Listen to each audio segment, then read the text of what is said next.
Hey guys, I just wanted to take a couple more minutes with you.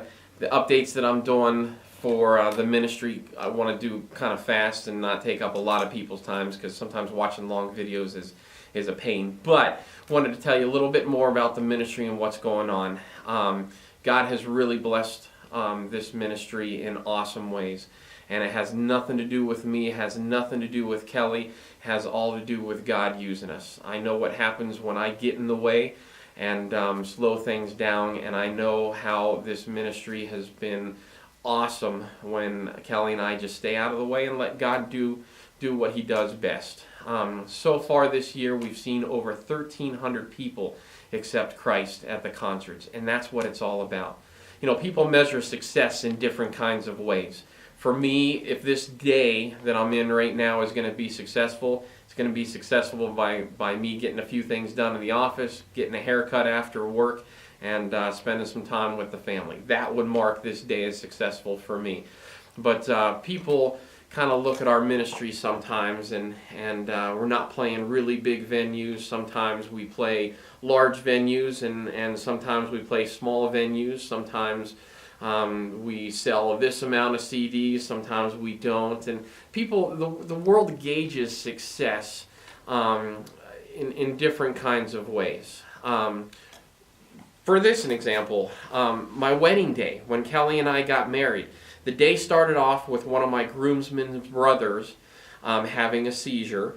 The next thing, we did a few things. All the guys got together and did a few things, and we had a really good time. We went to an indoor go-kart track and rented that for a couple hours before the wedding. But when we were done with that, we had soot all over our face, and we were nasty, dirty, and everything.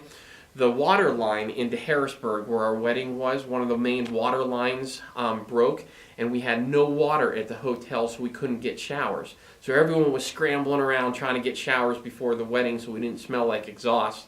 And there was a few things, other things during the wedding itself, behind the scenes that went kind of haywire, and for the most part, everyone got along, and it was a good day. But you can look at things like that and say, wow, that day was not successful. But the one objective that I had on my wedding day was to end the day being married to my bride. So for me, it was a very successful day. Now, with this ministry that God has blessed us with and entrusted Kelly and I to, you know, there's some days that we do concerts that the places are packed. There's some days we do concerts that's a handful of people. There's some days that we sell a lot of product, other days that we don't.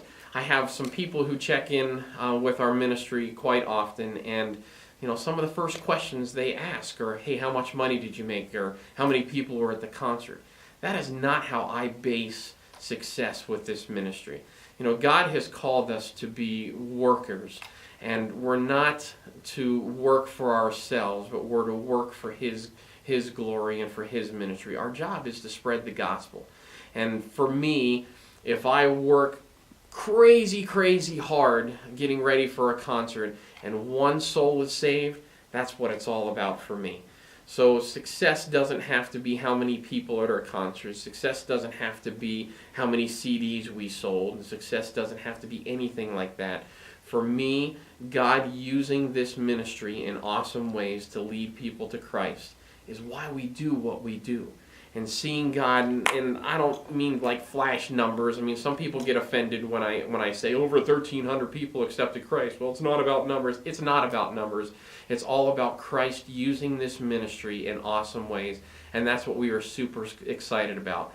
I can use this time to promote the new CD and promote new concerts and stuff like that, but I want to use this time to make sure that everyone knows that the focus of this ministry always has been and always will be leading people to Christ and spreading the gospel of Jesus Christ. I say this in concerts all the time, but I don't consider myself a trumpet player. I know that may seem a little bit weird. I don't consider myself a trumpet player. I consider myself a messenger of the gospel of Jesus Christ, and my trumpets are just the tools that I use to spread that message. I want to thank you guys for taking a couple minutes to be in with us, and I look forward to being and having the opportunity to do another video in another little time like this. Thank you so much. Have a great day.